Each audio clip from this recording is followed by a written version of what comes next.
bad news. Production, so I'll just call him out right now. Casey NEISTAT, come on out, man. Casey? Do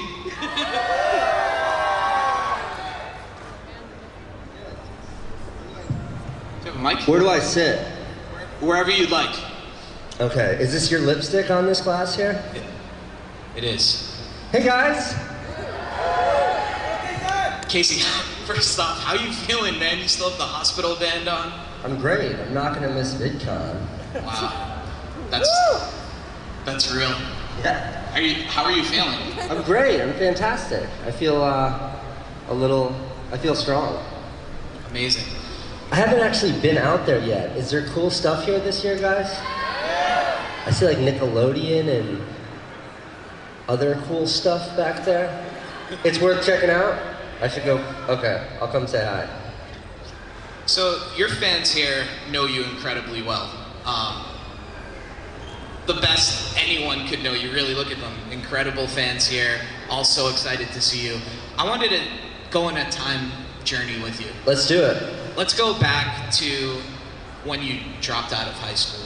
Okay. Right at the beginning. You were washing dishes, right? Doing whatever you could to basically get by, right? Yeah, grinding. What was like the turning point in your life that made you kind of, you know, that clicking moment that really propelled you into who Casey NEISTAT is today? Well, I always think like it's much easier to pursue your goals, like to chase down that plan A if you don't have a plan B. And you know, like when I first started out, I was really, really struggling. But there was like no other option. Like I didn't have a safety net. And if you don't have a safety net, you work really hard to make sure you don't fall. So yeah, when I was younger and I was first starting out in my career, it was all about like whatever it takes to make it happen, because what's the alternative? Yeah, absolutely. And a lot of your fans, you know, aspire to be like you. You know, you've basically created a whole style, a whole category of content, if you will. I mean, we were just backstage and other creators are saying how much you inspired them, how much they looked up to you, how you're the reason why they started really creating content. What advice do you have for your fans? I mean, it's tough. I think it's getting harder to succeed in the world of, like, to build a career in the world of social media. I just think it's getting harder because there are more and more people trying to figure out how to make a career out of being on social media, whether it's YouTube or any of the other platforms. And I think what's required is to be something fresh, be something new as a way to stand out. And whether that's genre specific or what your voice represents, but I think one of the biggest detriments to new creators on YouTube is they pick out another creator that they like and they say, I want to be just like that. And the trouble is, like, nobody likes a photocopy. So it's tough, and I think that in such a competitive environment, if you don't represent something new and fresh to the audience, it's hard to find your footing. So that's where I'd always start. And do you think it's flattering that people kind of emulate your style, or? Yeah, I don't think it's unique to me. I think that when you're starting out, you look around to what you liked. Yeah. When I was a kid, you know, I looked to like Spike Jonze and Michel Gondry. I thought those guys were like really brilliant. They were making like really weirdo homemade music videos, and I was like, I could do that. So like that's what I wanted to be. I wanted to create like them. I think that that's sort of the nature of inspiration. Everything is an iteration. But if you don't bring something fresh to that iteration, then it's hard to be recognized. Totally, makes sense. So, like I said, we have some incredible fans in the audience today. What do you love most about these guys? I mean, my favorite thing is that everybody's holding up a camera.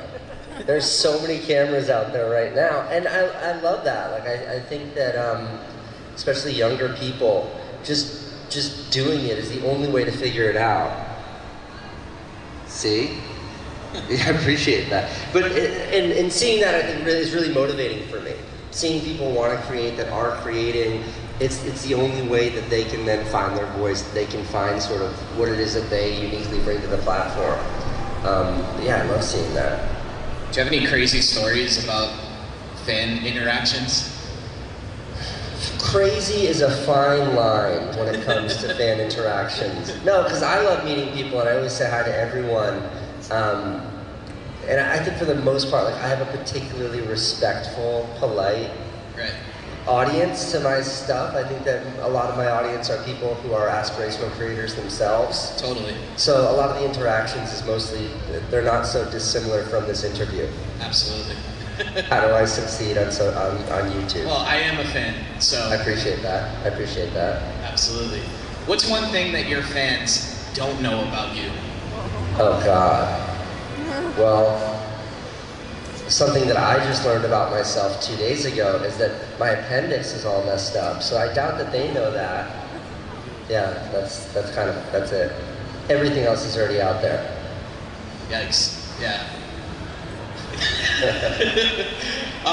Switching to business, obviously, being CNN, you've had an incredible run these past couple years with creating your own startups. You have the incubator that you're working on, or the studio in New York.